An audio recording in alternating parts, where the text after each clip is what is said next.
Yeah, Mr. B here.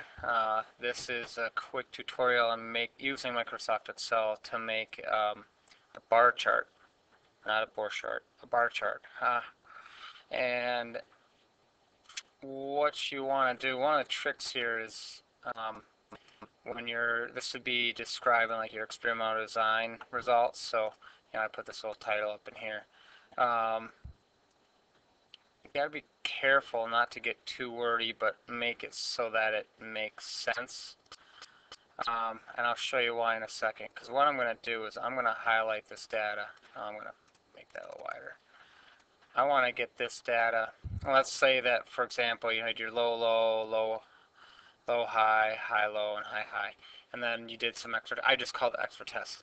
I know some of you were able to do some extra tests because you're ahead.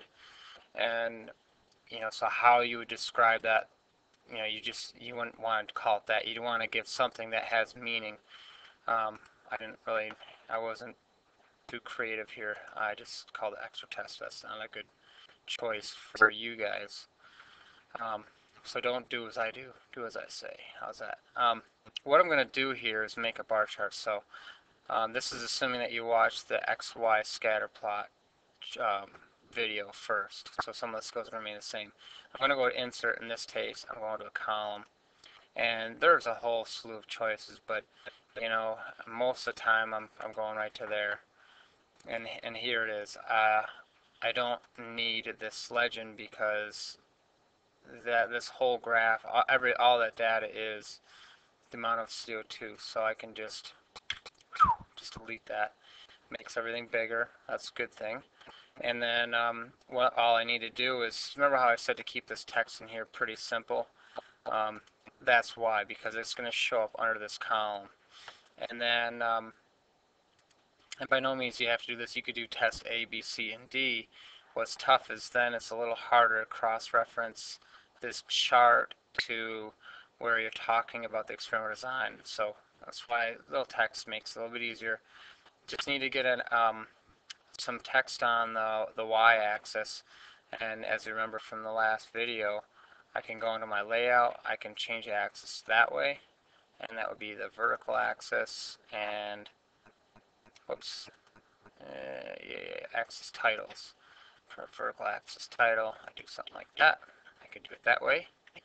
Other option is if I feel like driving myself mad by clicking in the exact right spot. Nope, clicked the wrong spot because I forget.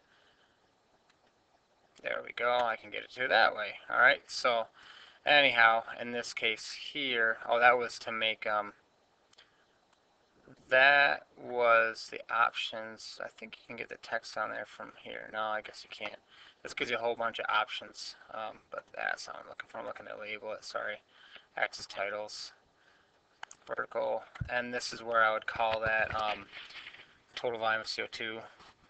So basically I'd swap that there, and then the title I'd probably give it is experimental design results, something along those lines, something that makes sense. Keep in mind that your same idea, you're going to be taking this and copy and pasting that into Word as a picture, just again because it's going to be easy to, as you scale this a little bit, it's going to, if you put it in as picture, it'll automatically scale all of the text along with the picture.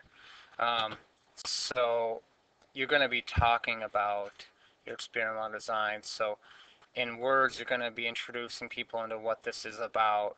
So when they look at this and it has something like, instead of saying total volume of CO2, it says experimental design results there, they're going to know what you're talking about, okay? But you have to use words to intro them into that, that graph, okay? So that's all I want to mention on there. And that's it. Um, pretty basic and easy thing to do on Microsoft Excel. Thank you very much.